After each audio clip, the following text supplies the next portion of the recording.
Everybody, welcome back to our channel. ఈరోజు వీడియోలో మన డైలీ లైఫ్లో మనం మాట్లాడుకునే వాక్యాలను ఇంగ్లీష్లో ఎలా చెప్పాలో కొన్ని ఎగ్జాంపుల్ సెంటెన్సెస్ ద్వారా తెలుసుకుందాం. మీరైతే ముందుగా వీడియోని స్కిప్ చేయకుండా ఎండ్ వరకు చూడడానికి ప్రయత్నించండి. నా వీడియో కనుక మీకు నచ్చినట్లయితే లైక్ చేయండి, షేర్ చేయండి, అలాగే సబ్స్క్రైబ్ చేయడం మాత్రం మర్చిపోవద్దు. Okay, let's go to the topic.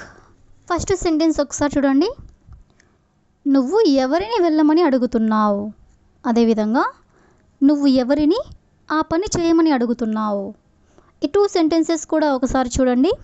జనరల్గా ఇలా నువ్వెవరిని అడుగుతున్నావు అని ఇలా అంటూ ఉంటారు కదా. సో ఇలాంటి సెంటెన్సెస్ని మనం ఇంగ్లీష్లో ఎలా చెప్పాలో మరికొన్ని ఎగ్జాంపుల్ సెంటెన్సెస్ ద్వారా తెలుసుకుందాం. ఫస్ట్ సెంటెన్స్, నువ్వు ఎవరిని సలహా అడుగుతున్నావు? నువ్వు ఎవరిని సలహా అడుగుతున్నావు అనేదాన్ని ఇంగ్లీష్లో whom are you asking for advice? whom are you asking for advice అంటే నువ్వు ఎవరిని సలహా అడుగుతున్నావు అని. అదేవిధంగా నెక్స్ట్ వన్, నువ్వు ఎవరిని దారి అడుగుతున్నావు అంటే డైరెక్షన్, అంటే ఎటు వెళ్ళాలి అని నువ్వు ఎవరిని అడుగుతున్నావు అనేదాన్ని ఇంగ్లీష్లో whom are you asking for directions? whom are you asking for directions అంటే నువ్వు ఎవరిని దారి అడుగుతున్నావు అని. అదేవిధంగా నెక్స్ట్ వన్, నువ్వు ఎవరిని డబ్బులు అడుగుతున్నావు? నువ్వు ఎవరిని డబ్బులు అడుగుతున్నావు అనేదాన్ని whom are you asking for money? whom are you asking for money అంటే నువ్వు ఎవరిని డబ్బులు అడుగుతున్నావు అని. అదేవిధంగా నెక్స్ట్ వన్, నువ్వు ఎవరిని హెల్ప్ చేయమని అడుగుతున్నావు? నువ్వు ఎవరిని హెల్ప్ చేయమని అడుగుతున్నావు అనేదాన్ని whom are you asking for help? whom are you asking for help అంటే నువ్వు ఎవరిని హెల్ప్ చేయమని అడుగుతున్నావు. అదేవిధంగా నెక్స్ట్ వన్, నువ్వు ఎవరిని కార్యక్రమంలో మాట్లాడమని అడుగుతున్నావు?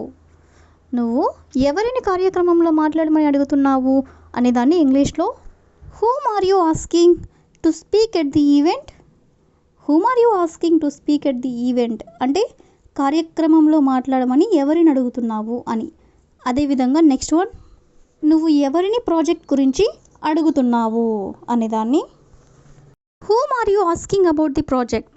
whom are you asking అంటే ఎవరిని అడుగుతున్నావు, అబౌట్ ది ప్రాజెక్ట్ అంటే ప్రాజెక్ట్ గురించి. అదేవిధంగా ది లాస్ట్ వన్, నువ్వు ఎవరిని ఆ పని చేయమని అడుగుతున్నావు? నువ్వు ఎవరిని ఆ పని చేయమని అడుగుతున్నావు అనేదాన్ని whom are you asking to do that work? whom are you asking అంటే నువ్వు ఎవరిని అడుగుతున్నావు, to do that work అంటే ఆ పని చేయమని. సో ఈ విధంగా మనం కొన్ని ఎగ్జాంపుల్స్ అనేవి చూసాం కదా. నెక్స్ట్ సెంటెన్స్ ఒకసారి చూడండి. మొత్తం మీద ఆమెకి అది నచ్చింది.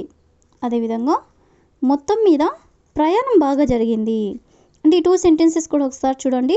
జనరల్గా ఇలా చెప్తూ ఉంటారు కదా, మొత్తం మీద అంటే మొత్తానికి అలా జరిగింది లేదా ఇలా జరిగింది, ఈ విధంగా అనమాట.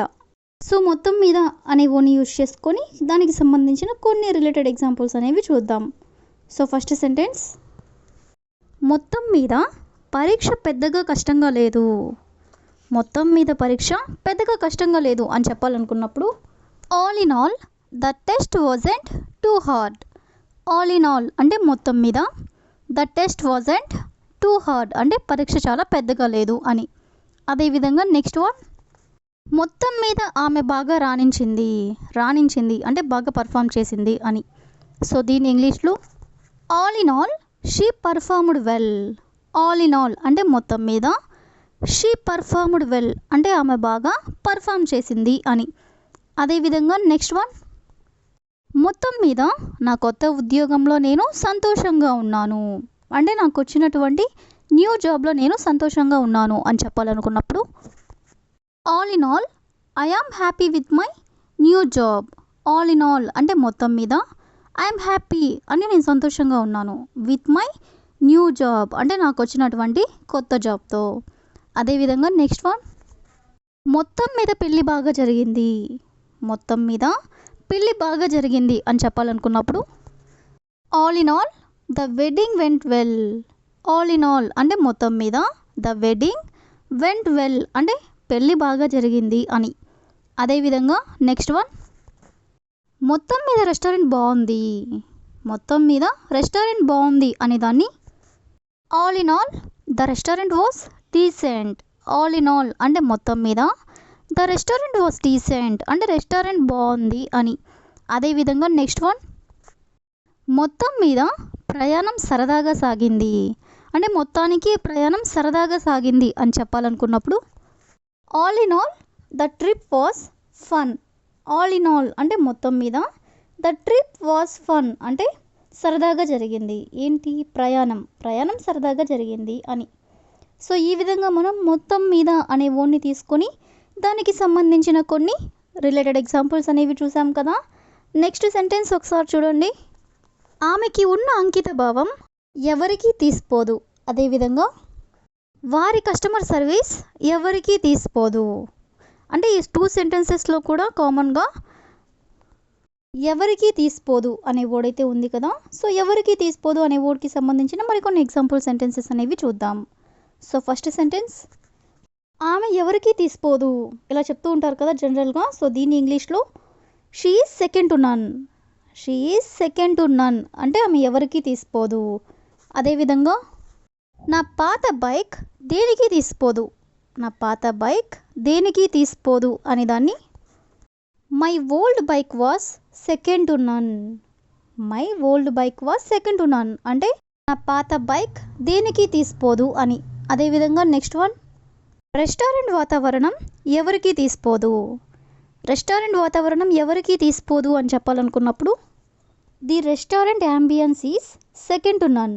ది రెస్టారెంట్ యాంబియన్స్ అంటే వాతావరణం, ఈ సెకండ్ టు నన్ అంటే ఎవరికీ తీసిపోదు అని. అదేవిధంగా నెక్స్ట్ వన్, టీమ్ పర్ఫార్మెన్స్ ఎవరికీ తీసిపోదు. టీమ్ పర్ఫార్మెన్స్ ఎవరికీ తీసిపోదు అనే దాన్ని the team performance was second to none. The team performance was second to none అంటే ద టీమ్ పర్ఫార్మెన్స్ ఎవరికీ తీసిపోదు అని.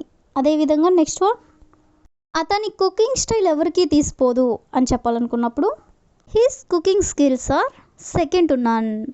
హిస్ కుకింగ్ స్కిల్స్ అంటే అతని యొక్క cooking style are second to none అంటే ఎవరికీ తీసిపోదు అని. అదేవిధంగా నెక్స్ట్ వన్, ఆమెకి ఉన్న అంకిత భావం ఎవరికీ తీసిపోదు. ఆమెకి ఉన్న అంకిత భావం ఎవరికీ తీసిపోదు అని దాన్ని her dedication was second to none. Her dedication was second to none అంటే ఆమె అంకిత భావం ఎవరికీ తీసిపోదు అని. సో ఈ విధంగా మనం కొన్ని ఎగ్జాంపుల్స్ అనేవి చూసాం కదా. So that's all for today. I will ask a question for you. అతని మంచితనం ఎవరికీ తీసిపోదు. అతని మంచితనం ఎవరికీ తీసిపోదు. So if you know this one in English, please you can comment in the comment section. Thank you for watching.